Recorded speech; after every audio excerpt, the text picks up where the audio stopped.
Hello, my name is Abby. I'm 28 years old and recently I went through some pretty traumatic ordeals. Life isn't always meant to be stable and I expected that when I got married to Jared a few years ago. But who could have expected such a twisted turn of events? I met him in high school, but we never really talked to each other the whole time. He was kind of the shy kid who had a very small friend group. I, on the other hand, was outgoing and knew just about everyone in every class. He and I reconnected 2 years later as I was finishing my college degree, and when he asked me out, I promptly said yes. Fast forward a few years, we got married and started living together. We didn't live with his parents or mine for too long. We wanted our own space, but his folks would visit us more often than I'd be comfortable with. Not because I wanted privacy all the time, but because I'd always felt that Richie and Amanda never really approved of me. This one time they visited us on the evening of our wedding anniversary. "Oh my God, sweetie, is that what you're wearing on your wedding anniversary?" "What? Oh, sorry, it's not that time yet. Jared is on his way back from work and I came back a bit early for the special day." "Oh, seriously? You have pretty loose bosses, huh? Good for you. Are you going to fix us some tea or coffee as well?" "Yeah, sure. Please sit down. Which one do you want, tea or coffee?" "Hey, whatever you can manage to not ruin, ha ha!" Richie and Amanda always threw around mean remarks disguised as jokes or clever quips.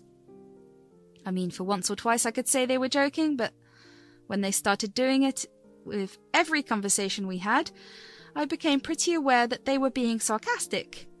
I don't know if they thought I was stupid, but I was catching on.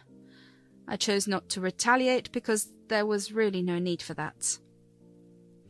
Jared was a doctor while I worked in the pharmaceutical profession. They never really looked at me kindly since they expected that he'd get married to someone who was also a doctor. That they'd made very clear from the moment they met me. Their first question to me was, "So which hospital do you work with? The Central City Hospital or some private one?" I work with a pharma company. It's related to the medical field, of course, but I'm not a doctor. I did kind of want to be a surgeon at some point, but I didn't follow through with it. I found my field to be more relatable. "Oh, that's surprising. Pharmaceuticals mustn't pay as much as you'd expect, right?" "It does, actually. The market is huge. We even sell internationally, so I'm pretty financially stable." "How lovely. So when are you guys curing cancer?" Taunts like that were constant and always played off like jokes or harmless remarks. People, including Jared, usually laughed it off, and I started acting similarly. Not because I believed them for what they said, but just because I wanted to become a part of the family. I know that was foolish of me, but who wouldn't want to be accepted? A few years later, Jared's shifts became a bit irregular. He'd come home later than usual and do more night shifts. He said to me that his higher-ups wanted his presence in the hospital more often. If he kept going at it, maybe he'd be promoted. I was overjoyed when I got to hear it, but there was also a hint of sadness there. "Does this mean I'll be home alone at night?" "Just a few days a week, honey. It's not a big a deal.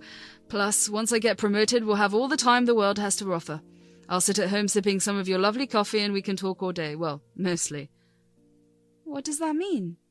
"You know, new positions mean new responsibilities. It's a very complicated system, but the gist of it is, if I work hard today, I'll have more time and more money tomorrow. It's all worth it, honey, believe me." I didn't understand how it all worked, but I went along with it regardless. I wanted Jared to grow as big and successful as it was possible. Soon enough, his parents started visiting us less and less. Before, they'd visit every once a week, and later it became more like once a month. Around the same time, Jared came home drunk, and I found him passed out on the couch when I woke up in the morning. His shirt had an odd odor to it. I didn't know he used such a weird feminine perfume. "What happened last night? I didn't even realize when you came in." "Yeah, you must have slept. One of our colleagues, Dr. Sheena, had her birthday, and so she took everyone to this cool club. It was such a fun night. I can't believe I got so hammered." "But didn't you have a shift?" "Oh, we pushed a shift on some of the juniors. They need to learn to handle things by themselves too, you know. Plus, a little happy time never hurt anyone. I really wish you were there." "I'd have to be a doctor for that, huh?"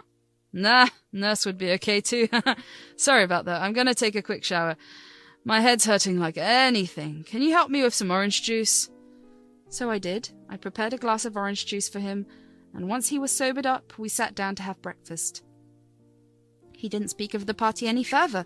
The more I asked, the more vague he'd become. I'd ask questions like, "So how long have you known this Dr. Sheena?" Not that long. She was a junior until recently. Oh, so why'd she take everyone to a party? Must be kind of an extrovert. You could say. How long were you out last night then? Was it fun? Oh, so it was. I don't know, we must have been dancing for a good while, I guess. Well, I'd really love to meet your colleagues sometime. Why don't you call them all over for dinner? What? Oh, yeah, sure. I'll call them this weekend. Sounds great. He had no crystal clear answers to give me. I'd never met his colleagues, and that felt strange, but this time he didn't dodge anything right then. I waited and thoughtfully crafted a good dinner idea for him and his friends for the weekend to come. Everything from starters to desserts was perfectly decided. I wanted to make an impression on his friends. Come Saturday, suddenly things went sideways. I still remember being so worried and anxious about everything. Jared had been out again for work and hadn't brought over his friends at the time we'd determined together. Out of anxiety, I called him at work, but someone else picked up. Hello? Who is this? Can you give the phone to my husband, Dr. Corner? Hey there, Abby, right? Hi, this is Dr. Sheena. Jared is a bit busy right now with a patient. His duties have skyrocketed since he's been trying to get a better position. How about you call us later on and he'll probably talk to you? What was this receptionist-like tone of hers? It was as if she was talking to some unknown person. I was his wife. I knew about this promotion, but she didn't have to say it like I knew nothing. Either way, I kept it calm and got to the point. I know about it, Sheena. I'm his wife. Can you patch me through, please? When will all of you come home for dinner? All of us? Darling, I don't know what you're talking about. Jared hasn't told us anything about going for a dinner to yours. In fact, we're going to head to mine to have dinner instead tonight. Have you already prepared food? Yes! What do you mean he didn't tell you? We've been discussing this for the whole week. Could you please give him the phone? Like I said, he's busy right now. I'll be sure to let him know to call you later, okay? Fine. What? Did he just happen to forget about the whole idea just like that? I couldn't believe it. I'd worked so hard and come home a bit early just to host all of them, and they were just going to head to this Sheena's place instead. The least he could have done was to tell me the plan a day or even a few hours early, but I got to know it from this complete stranger. I still remember how sad things were. I opened up the dinner and just served it all to myself. Eating alone when you're married and prepared to host has to be one of the saddest things out there. More importantly, there was so much food there that one person couldn't have possibly finished any of it. I didn't want to throw any of it away, so I just decided to give it to the homeless in the neighborhood. It was starting to get chilly outside, and everyone looked eager for the warm food. I felt a bit relieved. At least someone wanted to appreciate the food. Looks like Jared already had a mouthful to prepare for. When he came back, I knew there would be a war of words. What in God's name have you been up to? You didn't call me back. You didn't bring your colleagues to dinner. Which, by the way, we'd planned the whole week, and now you're just showing up like nothing's happened. Call you back? You didn't call me. I was busy, Abby. Lots of people in need today. I can't just abandon my duties, and I'm so sorry about the dinner. I just forgot about it when everything was going on. I can't believe... Wait, did you say I didn't call you? Yeah, you didn't call. Do you really think I wouldn't call you back? I called you, Jared. Dr. Sheena picked it up and said she'll tell you to call me back later on. Are you telling me she didn't say a word? Yeah, you know what? She didn't tell me anything. I think she forgot to. Wow. For people who study for like half a decade, you guys are good at forgetting stuff. Hey, relax now. Let's not say anything we'll regret. Our profession is a noble one, and you've got to respect it. Your profession? I'm talking about you. You forget a lot. How can you forget a whole dinner? You're showing up early morning. I had to eat alone again and give the food away to the homeless. I'd worked so hard. It's like you've forgotten me. Abby, you need to relax. I haven't forgotten anything. I'm just busy. Sheena said you were all going to her place after work. Well... His face dropped and he sighed for a bit. It looked like he was about to say something but decided not to. We didn't go to hers either. I just ate by myself in the cafeteria and came home. you being serious right now? Yes, of course I am. You know what? I can't deal with all of this right now. I'm going to go for a walk. I'll go to sleep. And just like that, things got wrapped up that day. I couldn't even fathom what was going on in his head. Jared looked all confused and tired, as if he had been dealing with things that he wasn't telling me about. I wanted him to open up and say something to me that made even an ounce of sense. Instead, I found my in-laws at the door that same evening. What was going on? So, me and the folks thought it was a good idea if you take a little break. Take it as an apology from me for everything that's been going on. Yes, honey, I've heard Jared's bit of a promotion has gotten you in a little bit of a daze. No worries, he's sending us oldies off for a little fun time. We'd love for you to join. Yes, and you don't get to spend a single dime of your salary. It's all for free, just this one time, though.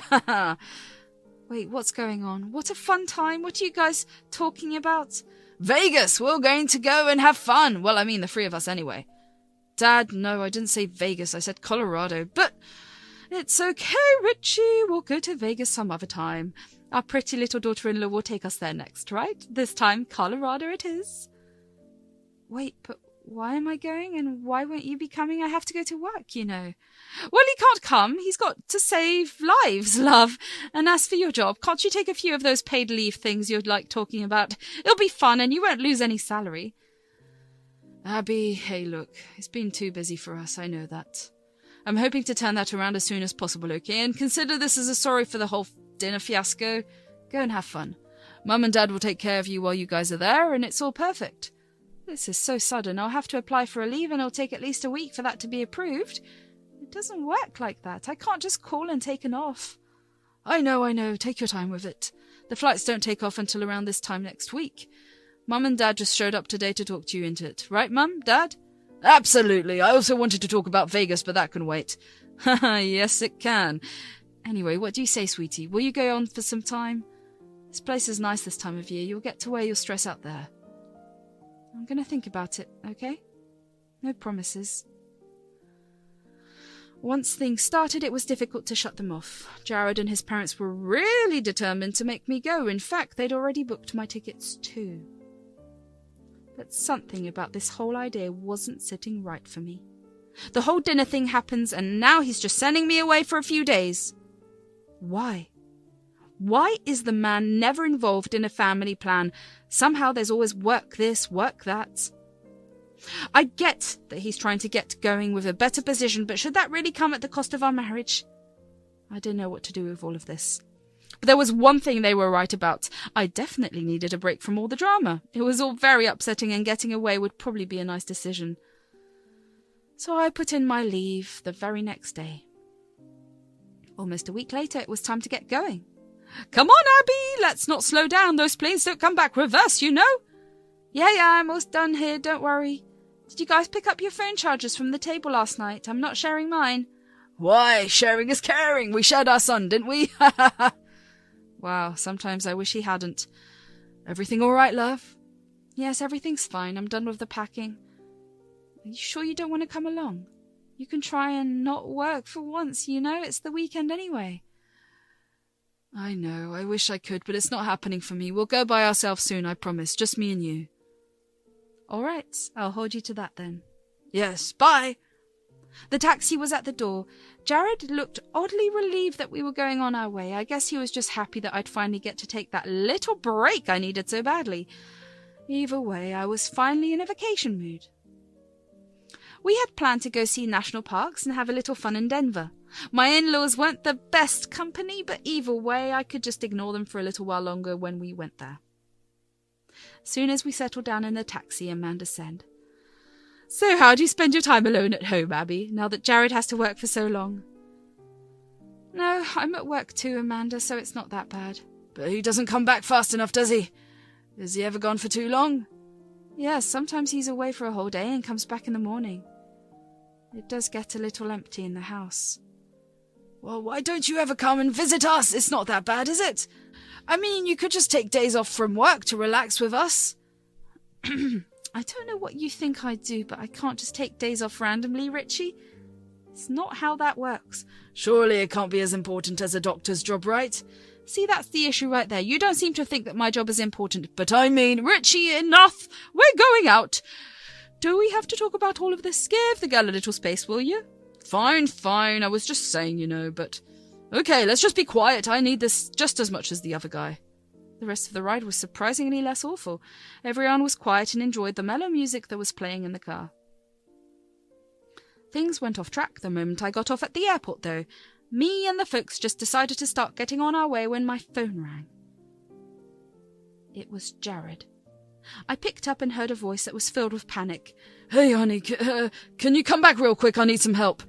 What happened? Are you okay? Can you please take a deep breath first? Just come here. I don't know how long I'll have signal. I'm locked. Jared, what? You're locked where? Jared, are you okay? What happened, darling? Is everything okay? I don't know, Help me, please come home. I'm in the basement. The call cut off. I panicked. My heart was going insane. Quickly, I grabbed a taxi and asked the driver to speed me away.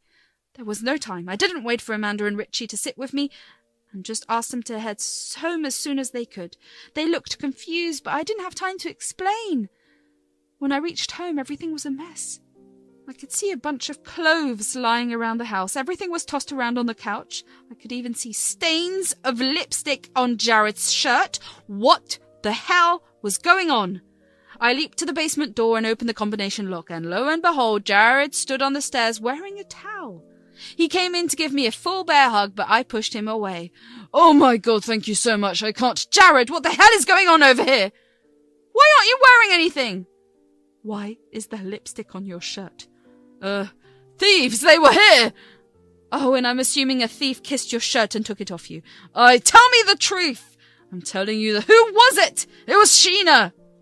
He finally admitted it. My worst fear! I thought about the possibility, but it was never more than an intrusive thought. This Dr. Sheena had so much to do with everything that was going on, but in the moment, my ears couldn't quite take in everything that was said. She looked me down here. Yeah, you were. I can't believe this whole time. Maybe I should throw you back in there. Please, I'm sorry, I was stupid. She's a crazy lady. I can't do this. Please don't go. Oh, yeah?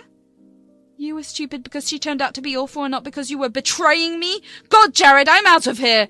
No, please don't go. Hey!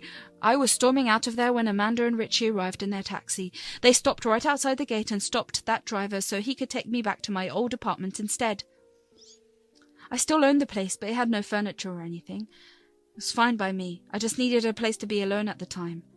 What happened, darling? Shut up, Amanda. Whoa, you can't talk to her like that. No wonder Jared likes Dr. Sheena better. So you knew about this? No, we just thought they were good friends. Have you met her? Once? You guys have ruined my life. All of you, completely insane. I can't believe I bought the whole going on a trip idea. Don't try to contact me ever again. Abby, please stop. Jared came out running from inside the house, so I quickly got into the taxi. Could barely hold in my tears as it all unfolded. I just asked the driver to get going, and he did. I cried during the ride. The driver was nice enough to not say a word. Things slowed down for a few days. I went home and invited some friends over to vent it all out. They convinced me to file for divorce, and I did it the very next week. Jared came over to convince me, but no way was happening. You don't trust a liar twice unless you're stupid, and I wasn't. Months into the arguments, the divorce finally went through. I was able to get rid of that lying swine of a husband and the annoying in-laws. I've set up my old home again now. I go to work and hang out with my friends every evening. It feels peaceful. I do miss my marriage sometimes, but I know it was never going to be the same ever again. The best I can do is look out for myself and move on, and that's what I'm going to do.